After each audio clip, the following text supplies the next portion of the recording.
Yo, what's up everybody? Today we are going to look at a Trans Am. Now, I'm still in my work clothes because I just got out. We're kind of in a rush. I got to go get my truck, grab my dad's trailer, and we'll head down there.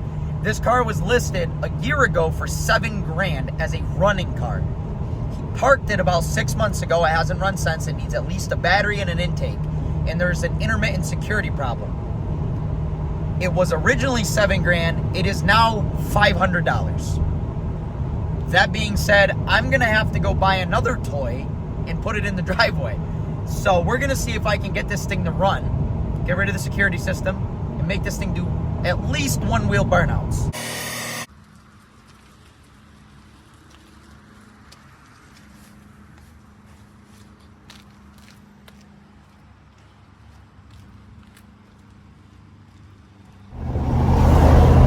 Never thought I'd be passed by a Nissan.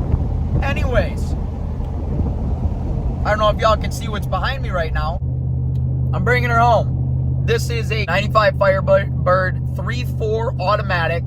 Has T-tops. The window motor is completely... The window motor works, but there's a block of wood in there holding it. He said that something is wrong on both sides. The T-tops don't leak, which is a plus. The interior smells disgusting. What else is there? It needs a door handle, because that's completely... Also needs an intake, that's missing. Just the, what would be a cold air, which I'm going to make a cold air for it. Because it deserves love, but it doesn't deserve a real intake. You know, deserves about $500 worth of love. 3 really good burnouts. And then to be sold for $2,500. The work really isn't expensive work. Make sure that it's full on all its fluids and everything. I'm probably going to change the oil because I might as well. The oil filter hangs out right in front. Needs a battery. The battery's going to be the most expensive thing. But I'm going to make my 44 minutes home, and I'll see you guys then. Alrighty, y'all. So the sun is setting fast. You can see the other toy up there. You can see this thing is cosmetically beat. It is nasty, but I honestly think with a little cleanup, just to start, with a little cleanup, it'll look better. Because, I mean, this guy, that's a beehive. All right, well, I'll save that for later then. I have this dent that I can probably pop out because the fender liner doesn't protrude it. So I think I'm going to try and get a pry bar back there and see if I can just, like, give it some suggestion with a piece of wood in front of the pry bar. I got to go get those bees out of there, though. So, quick example. This is literally just a sponge and some water. You can see the difference right there. It just wipes right off. 2-3 strokes and it's gone.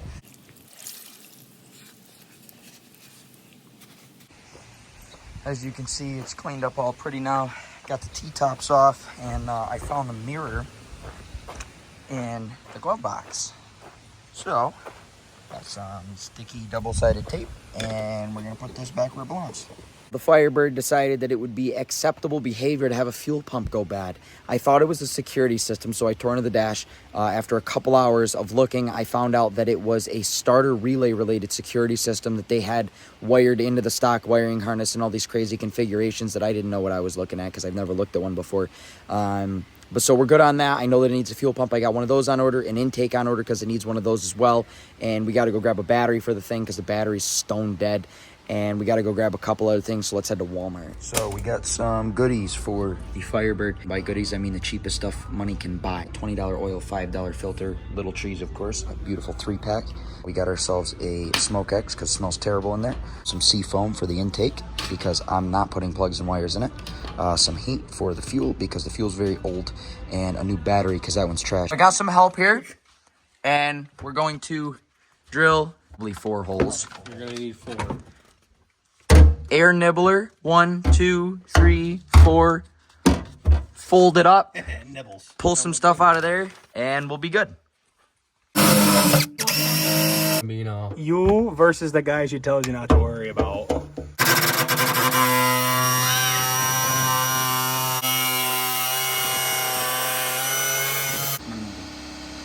Ta-da! So, we got that peeled up. And now we're looking at the fuel pump and the sending unit wires that we're going to have to pull out. And some fuel lines that are however many years old that aren't going to want to come out. It smells good. So this smells like trailer park alcohol and skunks. Okay. Just drop all the metal shavings in there while they're acting at you. I'll be okay about that. Yeah, gas everywhere. Anybody got a lighter? That sure is. Oh. We now need this thing, and we're gonna suck the chips. So we had to put the new plug in there. Plugged right in. Worked out great. I think it's 3.4. Oh, this is a 3.8. Really? Yeah. I thought it was 3.4. No, this one's a 3.8. I thought it was a 3.4 till I looked under the hood. It said 3800 series. Oh, really? Wide open, baby. Wide open, baby. All right, so we're taking our first drive in the car right now. The check engine light came back on. Of course, the brake light's on because they're metal on metal all the way through. We can still smell the gas a little bit, so we need to do a little bit of tweaking. And there's a couple other little things that I have to tidy up. There's a clunk in the rear end, so it definitely needs some sort of trailing arm or some sort of something. It definitely isn't fast. It goes all right for what it is, kind of. No, it really doesn't, but that's okay. It's what I would expect out of a piece of junk V6. We're gonna go do a first burnout and I'll end off the video because next video we're gonna be fixing the fuel system, maybe put a new shock in this thing and possibly brakes depending on how I feel about it. And I also have the cold air intake that I bought. What do you say, Mitch? Thanks for watching. Thanks for watching. Gotta love pieces of junk.